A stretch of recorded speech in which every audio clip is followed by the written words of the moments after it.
अरे पैसा कहिया देबै दुकान वाला के जे कहने रहिए से कहिया देबै कहू हमरा सब परेशान कर रही है मतलब अहाँ कखन एतेक टाइम नहीं है जो हम बातो करबै हमरा से चलू रखू हरदम चढ़ले रहे छै अथी पर में घोड़ा पर में बजिए भैया किया नहीं फोन उठाबे हैं वह देखियो ना अखने बात के लिए नहीं हां त हमरा कहै छले कि मोबाइल पर पैसा भेज दे छै माने आप फोन करे छी त फोन नहीं भेजलक पैसा कहां भेजलक त आई तू हम आ ले कहिया कहने छै पर 2 दिन पहले कहलक कि हम मोबाइल पर भेज दे छै पैसा हां तो भेज देत तहन कहलक हां त आप फोन किया नहीं उठाबे हैं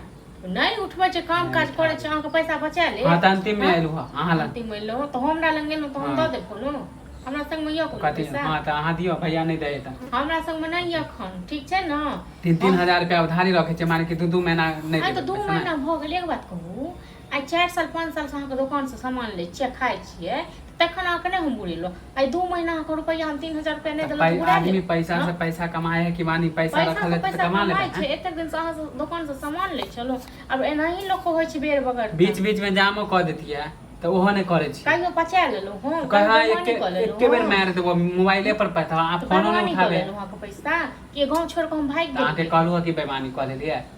अब हमरा टाइम पर पैसा नहीं दे छै अभी हमरा पैसा के काम छिए इहा गांव में न आके द देब आके पैसा हम आहा के पैसा द देब आ या कान पकड़ ने इहा कहने चल इहा गुरखे में हां त सब एंते करे जब पैसा नहीं देल जाय तगादा करे छै त सब एंते कहे ना अहाँ के दुकान छोड़ दे अयो चुपचाप रहू आइ बार अहाँ सब सतवर्ता बनलू बुझलो न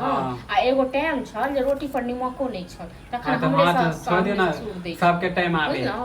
तैं दुआरे सबके टाइम आबै छै सबके उधारी देन जाय छै सब बैठ गेल आइ लक्ष्मी अहाँ लग छै त अहाँ बड़ अथी बनै छियै रे पद्मिनी